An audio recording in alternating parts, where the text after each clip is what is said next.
Good morning everyone. आज का हमारा टॉपिक है anatomy of urethra. Last time हमने ब्लेडर का एनाटॉमी, ब्लेडर की पैथोलॉजी, एक बीपीएच था, एक कार्सिनोमा था, वो देखा था। अभी हमारा आएगा यूरेथ्रा। इसमें यूरेथ्रा की एनाटॉमी में मोस्टली जो मेल यूरेथ्रा होता है वो as compare to female urethra ज़्यादा लॉन्ग होता है। तो जो भी पैथोलॉजी होगी, कोई ट्रॉमा होगा, इंजरी होगी, रप्चर होगा, तो वो मेल यूरेथ्रा में ज़्यादा होता है, ठीक है, क्योंकि उसकी लेंथ ज़्यादा है।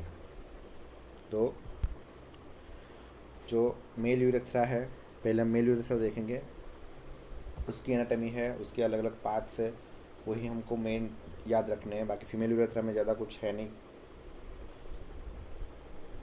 सीखने का, और इसमें कोई फीमेल यूरेथ्रा का ज़्यादा कुछ पूछते भी नहीं है। मेल नहीं हमारा होता है मेल यूरेथ्रा, ठीक है। तो मेल की हम अगर ब्लेडर की एनाटॉमी देखें तो ये होगा हमारा ब्लेडर, ठीक है। एक मिनट, ठीक है। तो मान लो कि यहाँ पे हमारा ब्लेडर ख़त्म होता है, ठीक है। उसके बाद ये हो गया प्रोस्टेट। उसके बाद यहाँ पे ऐसा आता है यूरोजेनाइटल डायाफ्राम। उसको पियर्स करने के बाद यूरेथ्रा ऐसे आगे जाती है, ठीक है। तो मेनली हमारा पोस्टेरिक यूरेथ्रा, यहाँ पे ये ब्लेडर नेक है, ठीक है, ये ब्लेडर नेक है। तो ये ब्लेडर नेक से एक्सटर्नल यूरेथ्रल मिएटस तक जो भी ट्रैक्ट जो यूरिन ट्रांसपोर्ट करता है, सीमेंट ट्रांसपोर्ट करता है, वो कहलाता है यूरेथ्रा, ठीक है। तो उसके हम अगर पार्ट्स देखेंगे तो वो 4 पार्ट्स में बटा हुआ है। पहला जो पार्ट है वो ब्लेडर नेक से लेके प्रोस्टेट के लोअर एंड तक, इतना जो पूरा पोर्शन है वो होता है प्रोस्टेटिक यूरेथ्रा। जो ये हमारा यूरोजेनाइटल डायाफ्राम है, ये यूरोजेनाइटल डायाफ्राम है, उसके साथ में जो पियर्स करता है इतना पोर्शन, ये है मेम्ब्रेनस यूरेथ्रा, ठीक है। उसके बाद ये जो मेम्ब्रेनस यूरेथ्रा है, प्रोस्टेटिक यूरेथ्रा है, वो कहलाता है पोस्टीरियर यूरेथ्रा, कि ये पोस्टीरियरली है। उसके बाद बल्बर के आगे जो बड़ा सा लॉन्ग पार्ट होता है वो होता है बल्बर यूरेथ्रा, ठीक है। तो यहाँ से लेके ऑलमोस्ट यहाँ तक जो ग्लांस होता है वहाँ तक का जो भी होता है वो होता है बल्बर यूरेथ्रा। उसके आगे आता है पेनल यूरेथ्रा, ठीक है। तो mail urethra is 14 to 60 centimeter long. It is more prone to trauma, injury. Extends from bladder neck to external urethral meatus. It has 4 components: prostatic, membranous, that is posterior urethra, bulbar and penile, that is anterior urethra. तो exam में तुमको ऐसा question पूछ सकते हैं कि posterior urethra की injury describe करो, तो तुमको डिस्क्राइब करनी है प्रोस्टेटिक एंड मेम्ब्रेनस यूरेथ्रा की इंजरी। एंड उसकी क्लिनिकल फीचर्स तो ऑलमोस्ट सेम ही होते हैं पूरे यूरेथ्रा के इंजरी में, लेकिन जो ट्रीटमेंट है थोड़ा बहुत डिफरेंट रहता है, ठीक है। तो पोस्टीरियर यूरेथ्रा में आएगा प्रोस्टेटिक एंड मेम्ब्रेनस यूरेथ्रा, क्योंकि वो पोस्टीरियरली है। Bulbar and penile, that is anterior urethra. Function of urethra is mainly transport of urine. जो भी ब्लेडर में यूरिन बनेगा उसको ट्रांसपोर्ट करेगा जब भी विक्टिमल रिफ्लेक्स आएगा तब। और मेल में एक ट्रांसपोर्ट ऑफ सीमेन। तो जो प्रोस्टेट ग्लैंड है, ठीक है, वो होती है ऐसे, ठीक है। उसके साथ ऐसे होता है सेमिनल वेसिकल, ठीक है।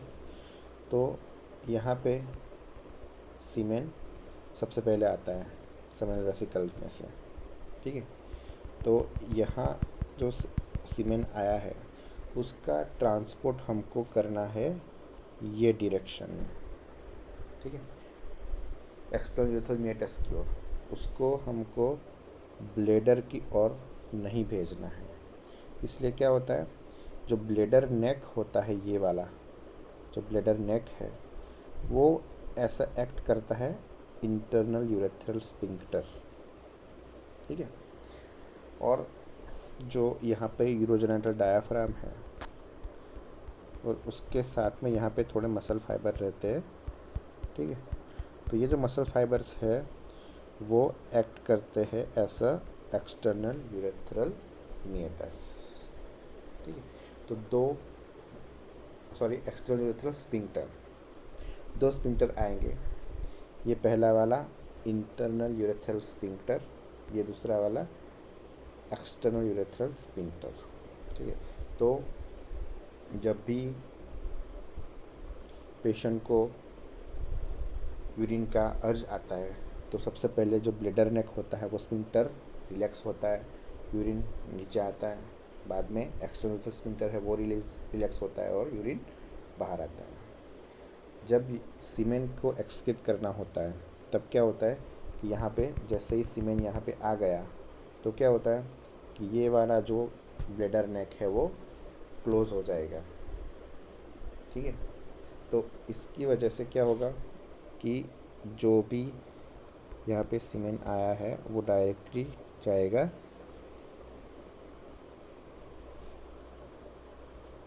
ये डायरेक्शन में, वो ऊपर नहीं जाएगा यूरिनरी ब्लैडर में। अगर वो पीछे की ओर गया, अगर ब्लैडर नेक जो है वो ठीक से काम नहीं किया तो उसको बोलते हैं रिट्रोग्रेड इजैक्यूलेशन, ठीक है। वो जो तुम प्रोस्टेटेक्टमी पढ़े थे उसमें एक कॉम्प्लिकेशन आता था retrograde ejaculation, that is retrograde ejaculation. वो ऐसा होता है, ब्लैडर नेक को कोई इंजरी हुई, ट्रॉमा हुई, उसका मैकेनिज्म ठीक से काम नहीं कर रहा है तो जो सीमेन है वो जब यहाँ पे सिक्रेट होगा तो वो इधर भी जाएगा और इधर भी जाएगा, दोनों तरफ जाएगा, तो उसको बोलते हैं रिट्रोग्रेड इजैक्यूलेशन, ठीक है। तो function of urine function is transport of urine and transport of semen. अब जो चार पार्ट से अलग अलग, उसको हम थोड़ी बहुत डिटेल देख लेते हैं, उसकी ज़्यादा डीप में हमको जाने की ज़रूरत नहीं है। तुम एनाटॉमी में पढ़े होंगे अच्छे से, लेकिन इसमें तुमको सिर्फ जो काम का है वो याद रखना है। प्रोस्टेटिक यूरेथ्रा, इसका एक्सटेंड हम देखेंगे तो extended from bladder neck to verumontanum. तो वेरोमोंटेनम क्या है वो मैंने तुमको पीछे एक बार एनाटॉमी ऑफ प्रोस्टेट में बताया था, आज भी फिर से बता दूंगा। compressed on each either side by lateral lobes of prostate and it is like a slit like configuration। जो प्रोस्टेटिक यूरेथ्रा है, ऐसे ब्लैडर ख़त्म हुआ, ठीक है, ये यूरेथ्रा है और ये है लेटरल लॉब्स ऑफ प्रोस्टेट, ठीक है। तो ब्लैडर नेक से जो यहाँ पे ऐसे यूरोजेनिटल डायफ्राम होता है, एक्सटर्नल यूरेथ्रल स्पिंक्टर होता है, ठीक है। तो इसके करीब आसपास यहाँ पे आता है वेरोमोंटेनम, ठीक है। तो वेरोमोंटेनम क्या होता है? It is a small elevated tissue with pit. Pit is called a utriculus masculinus. It is a proximal extent of external urethral sphincter and it is an important landmark during URP, trans urethral resection of prostate, उसमें एक important landmark है, ठीक है। तो जो हमारे external urethral sphincter होते हैं वो बराबर ऐसे फैले होते हैं, तो उसका जो है ये हो गया प्रॉक्सिमल एक्सटेंट, ये हो गया डिस्टल एक्सटेंट। तो जब हम TURP करते हैं तो क्या करते हैं, पर यूरेथ्रली हम ट्रांस यूरेथ्रा से हम स्कोप डालते हैं। जो स्कोप डालेंगे हम वो क्या होता है, यहाँ तक जाएंगे, बाद में नाइफ़ की हेल्प से यहाँ पे जो भी टिश्यू है प्रोस्टेट की उसको हम निकाल लेंगे, ऐसा मल्टीपल पीसीस। जैसे ही हमने देखा कि ये वेरोमोंटेनम आ गया है, बराबर, वेरोमोंटेनम आ गया है, तो हमको रुक जाना है। मतलब इतना ही प्रोस्टेट जो है वो हमको निकालना है, ठीक है। जैसे ही वेरोमोंटेनम आया, अगर उसके बाद भी तुमने अगर नाइफ़ लगा दी तो क्या होगा, ये जो एक्सटर्नल यूरेथ्रल स्फिंक्टर है वो डैमेज हो जाएगा। इसीलिए ये एक इम्पोर्टेंट लैंडमार्क है ड्यूरिंग TURP।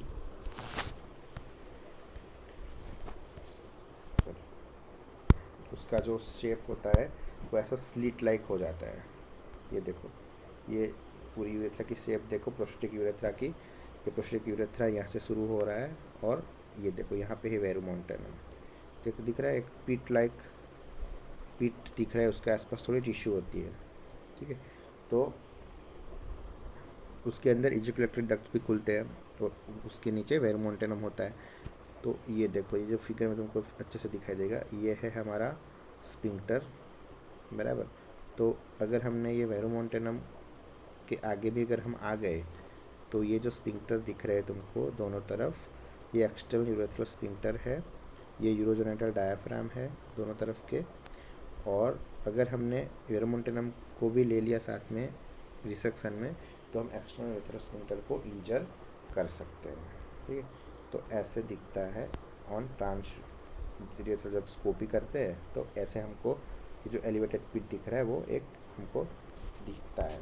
तो वो अगर दिखा मतलब हमको रुक जाना है, उसके आगे हम उसके डिस्टली हमको आगा आना नहीं है, ठीक है।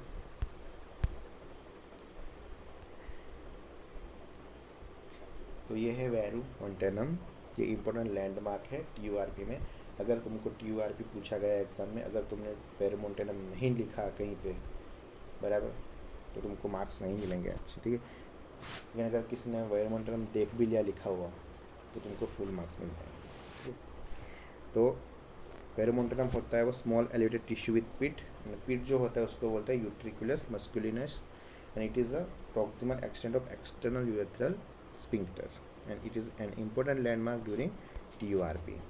ये फोटो है, ये सिस्टोस्कोपिक जो हम स्कोप डालते हैं पर यूरेथ्रा से, तब हमको ये ऐसे दिखता है वेरुमोंटेनम, ठीक है।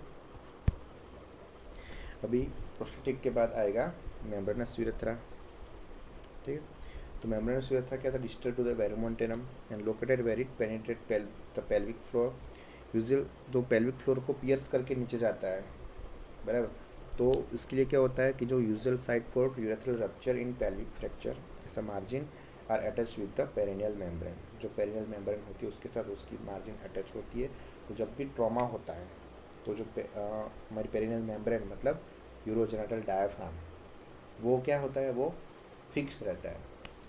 तो वो अगर उसके साथ उसकी मार्जिन जुड़ी हुई होती है, तो अगर फ्रैक्चर पेल्विस होता है तो जो हमारी यूरोजेनिटल डायाफ्राम है, पेरिनियल मेम्ब्रेन है, वो ब्रेक होती है। वो ब्रेक होती है तो साथ में वो यूरेथ्रा को भी ब्रेक कर लेती है, क्योंकि उसकी जो मार्जिन है यूरेथ्रा की वो attach with the perineal membrane, that is urogenital diaphragm. And is the primary location of incontinence. जब इनकंटिनेंस होता है तो मोस्टली पैथोलॉजी यहाँ पे होती है मेम्ब्रेनस यूरेथ्रा, क्योंकि उसके साथ कनेक्टेड होता है एक्सटर्नल यूरेथ्रल स्फिंक्टर। तो ये मेम्ब्रेनस यूरेथ्रा। उसके बाद आगे bulbar urethra. It extends from the membranous urethra to the penoscrotal junction, anteriorly located within the corpus spongiosum. जो एंटीरियर यूरेथ्रा है, बल्बर एंड पेनाइल दोनों यूरेथ्रा कवर्ड होती है कॉर्पस स्पॉन्जियोसम से। कॉर्पस स्पॉन्जियोसम जो होता है that is erectile tissue presented in the penis. उसके बाद आएगा penile urethra.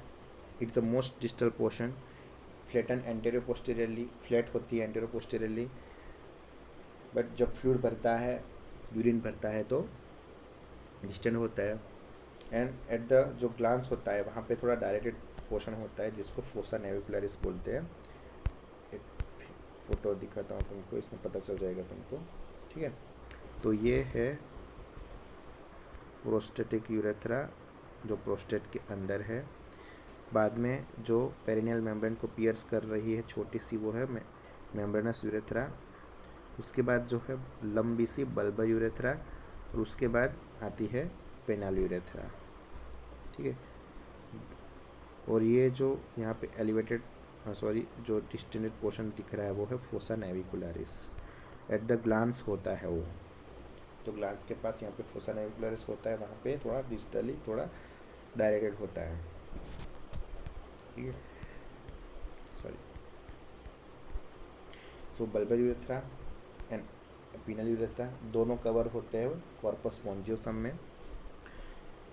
And penile urethra में तुमको याद रखना है कि it is the most distal portion, और फेसा नेविकुलरिस क्या है वो तुमको याद रखना है। जब वो डायरेक्टेड होता है पेनल यूरेथ्रा, तब ग्लांस के पास जो होता है वो थोड़ी स्पेस होती है जहाँ पे ऐसे डायरेक्टेड होती है यूरेथ्रा, तो वो कहलाता है फोसा नेविकुलरिस। अभी हमने यूरेथ्रा के पार्ट देख लिए, क्या क्या 4 पार्ट्स हैं। अब इसकी ब्लड सप्लाई क्या है। एक इंटरनल पुडेंडल आर्टरी होती है, उसकी ब्रांचेस होती है, वो सप्लाई करती है यूरेथ्रा को, पूरी यूरेथ्रा को। और जो वेनस ड्रेनेज होता है वो तुमको याद रखना है सेंटोरिनिस प्लेक्सस। जो ब्लेडर होता है, ब्लेडर नेक एंड प्रोस्टेट, उसके साथ में रहता है सेंटोरिनी प्लेक्सस। तो ये सेंटोरिनी प्लेक्सस है, उसमें ट्रेन होती है वेनस ब्लड, ठीक है। और जो ब्लड सप्लाई है वो होती है बाया इंटरनल पुडेंडल आर्टरी। अभी जो स्पिंक्टर्स की मैंने बात की कि 2 स्पिंक्टर तुमको मैंने बताया कि एक तो इंटरनल यूरेथ्रल स्पिंक्टर और एक्सटर्नल यूरेथ्रल स्पिंक्टर। जो इंटरनल स्पिंक्टर है वो है bladder neck and that is smooth muscles, and external urethral sphincter जो होते हैं वो muscle fibres at membranous urethra. जो मेम्ब्रेनस यूरेथ्रा है वो यूरोजेंटल डायाफ्राम को पियर्स करती है, ठीक है। तो जो एक्सटर्नल यूरेथ्रल स्पिंक्टर है डेट जो होता है वो डायरेक्टली अटैच होता है मेम्ब्रेनस यूरेथ्रा के साथ। तो अगर रप्चर हुआ, कुछ भी पैथोलॉजी हुई, कुछ प्रॉब्लम हुआ, तो ये सपोर्ट चला जाएगा, तो पेशेंट को होगा इनकंटीनेंस, यूरिनरी इनकंटीनेंस। तो जो कंटीनेंस होता है वो क्या होता है, जो मैंने अभी तुमको दिखाया था, फिर से एक बार दिखा देता हूँ। ये ब्लेडर है, ये यूरेथ्रा है, ठीक है।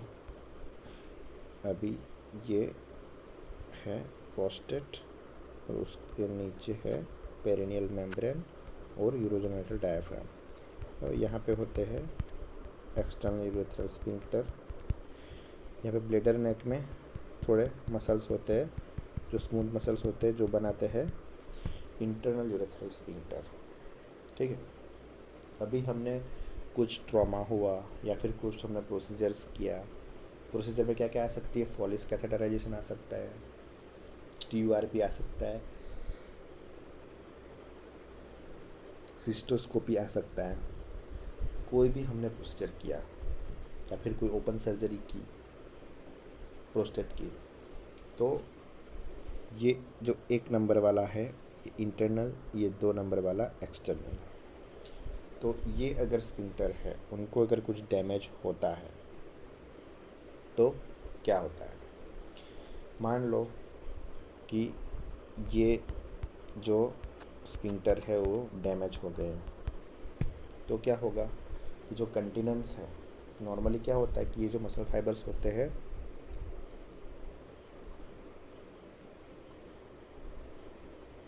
ये वाले मसल फाइबर्स वो क्या करते हैं कि यहाँ पे ऐसा एक्ट करते हैं एक्सटर्नल स्पिंक्टर की तरफ। जब तक ये नहीं खुलेगा तब तक यूरिन बाहर नहीं जाएगा, बराबर। जब यूरिन यहाँ से लेके यहाँ तक भर जाता है, बराबर, तब पेशेंट को पूरा कम्प्लीटली पिक्चुरेशन का अर्ज आता है। लेकिन जब तक ये एक्सटर्नल स्पिंक्टर है, ये अगर जब तक रिलैक्स नहीं होगा तब तक यूरिन बाहर नहीं आएगा। तो अगर तुमने कभी कोई भी कंडीशन होती है, तो इसमें अगर जो मेल है उन्होंने अगर यूरिन रोक के रखा है, कहीं पे तुम ट्रैवलिंग में गए हो या फिर कोई लेक्चर चल रहा हो बड़ा लंबा सा, और यूरिन रोक के रखा है, तो जो यूरिन रोक के रखा था वो ये था एक्सटर्नल यूरेथ्रल स्पिंक्टर।